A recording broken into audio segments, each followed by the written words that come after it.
Bismillahirrahmanirrahim.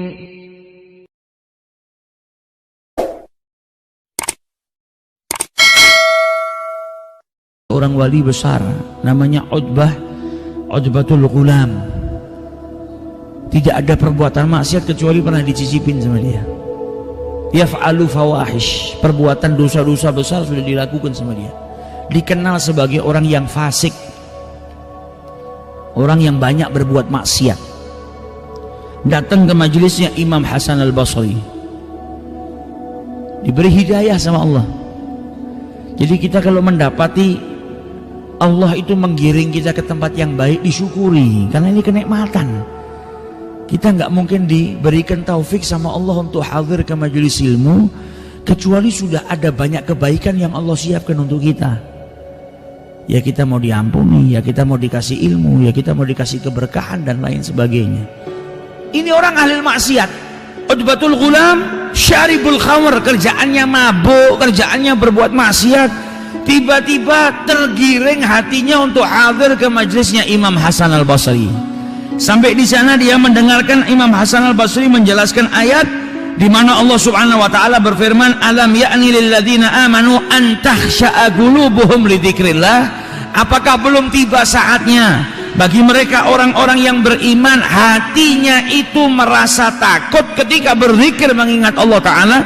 Kemudian Imam Hasan al-Basri memberikan penjelasan tentang ayat ini dengan penjelasan yang luar biasa sampai orang semuanya menangis, termasuk Utbatul Ghulam, orang yang ahli maksiat yang menghabiskan usianya untuk mendatangkan kemurkaannya Allah dengan perbuatan-perbuatan dosanya, bisa nangis mendengarkan nasihat yang tulus yang keluar dari lisannya Al-Imam Hasan al-Basri. Selesai dari itu beliau tanya, "Ya Syekh, apakah Allah itu mau menerima taubat seseorang pendosa seperti saya ini? Saya yang berlumuran dosa ini, apakah kalau taubat diterima sama Allah?" Maka kata Imam Hasan al-Basri, diterima. Pintu taubatnya Allah terbuka. Gak seperti manusia. Manusia kalau kita berbuat salah sama orang, belum tentu kita minta maaf diterima. Kalau Allah pintu taubatnya terbuka. Kau punya dosa seperti apapun diampuni kalau kau betul-betul minta ampun kepada Allah. Sampai akhirnya dia ketika mendengar jawabannya Imam Hasan al-Basri jatuh pingsan. Bangun dari pingsannya, tanya lagi sama Imam Hasan al-Basri. Dia masih nggak percaya orang seperti dirinya kalau bertobat bisa diterima sama Allah Ta'ala. Saking apa? Saking tahu kalau perbuatan dosa yang dia lakukan tuh betul-betul banyak. Sampai dia ngira nggak ada taubat buat orang seperti dirinya. Tapi Imam Hasan al-Basri masih menjelaskan, diterima sebesar apapun dosamu. Kalau kau betul-betul bertobat kepada Allah Ta'ala, maka dosa-dosamu akan diampuni oleh Allah Subhanahu wa ta'ala. Sampai pingsan lagi. Ketika bangun lagi dia tanya lagi, dijawab lagi sama Imam Hasan al-Basri, diterima. Sampai akhirnya Utbatul Ghulam ini berdoa kepada Allah, "Ilahi, wahai Allah, wahai Tuhanku, in kunta qabilta taubati, kalau engkau menerima taubatku, wa ghafarta dhunubi, dan engkau ampuni dosa-dosaku, fa akrimni bil fahmi wal hifdhi, maka muliakanlah aku dengan pemahaman, mudah memahami dan mudah menghafal, hatta ahfadhu kullama sami'tu minal ilmi wal Qur'an, sehingga aku bisa memahami dan mudah menghafal ilmu dan Al-Qur'an yang aku dengar." Doa pertamanya diberikan kecerdasan, kalau dengar apapun cepat paham, kemudian cepat hafal.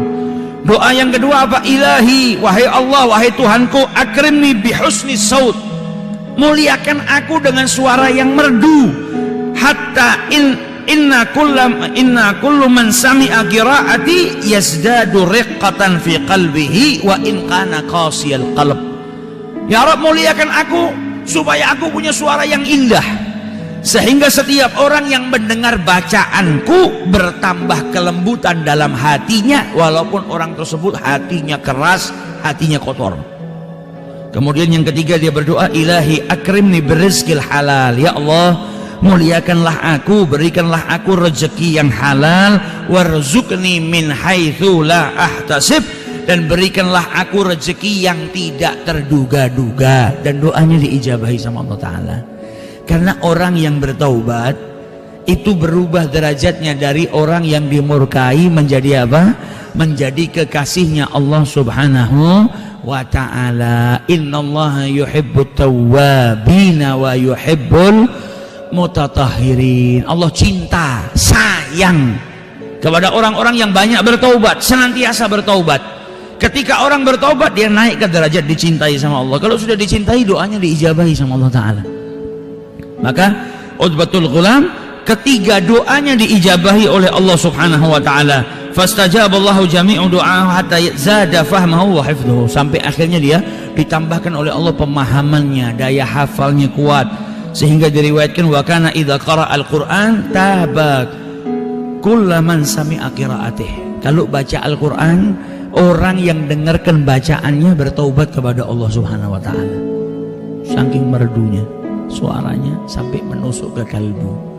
Setiap baca Al-Quran, setiap orang yang dengar mendapatkan kelembutan hatinya, suaranya menjadi perantara hidayahnya manusia. Doa yang pertama diijabahi, dengar ilmu langsung paham, langsung hafal. Doa kedua diberikan suara yang indah sama Allah Ta'ala. Sampai diriwayatkan setiap baca Al-Quran, orang yang dengar langsung bertobat kepada Allah Subhanahu wa Ta'ala. Dan setiap hari di rumahnya dia kalau bangun, tiba-tiba di rumahnya sudah ada yang nganterin makanan. Ada marak, ada roti, ada makanan di rumahnya. Dia nggak tahu siapa yang nganter. Ya ada saja orang yang sedekah tanpa mau diketahui ditaruh di rumahnya. Dan itu semua mustamir, terus berjalan sampai dia meninggal dunia. Ini doanya orang yang betul-betul bertaubat kepada Allah Subhanahu wa Ta'ala. Jadi jangan pernah putus asa. Justru kalau kita bertaubat sama Allah Subhanahu wa Ta'ala, kita akan naik ke derajat menjadi pecintanya Allah Subhanahu wa Ta'ala. Dan ketika ada ahli maksiat yang bertaubat, hati-hati, jangan kau hina, karena dia sudah berubah statusnya dari pendosa menjadi orang yang dicintai oleh Allah Subhanahu wa Ta'ala. Bisa jadi dirimu belum jadi pecintanya Allah, bisa jadi dirimu belum dicintai sama Allah, bisa jadi engkau belum jadi kekasihnya Allah. Tapi orang yang kau pandang rendah itu, karena dia bertobat, taubatnya diterima, dia jadi kekasihnya Allah Subhanahu wa Ta'ala. Maka jangan pernah rendahkan orang lain. Karena apa? Pintu taubat terbuka 24 jam. Dalam waktu detik saja orang itu kalau bertobat, taubatnya diterima oleh Allah Subhanahu wa Ta'ala, bisa berubah. Gak ada yang mustahil.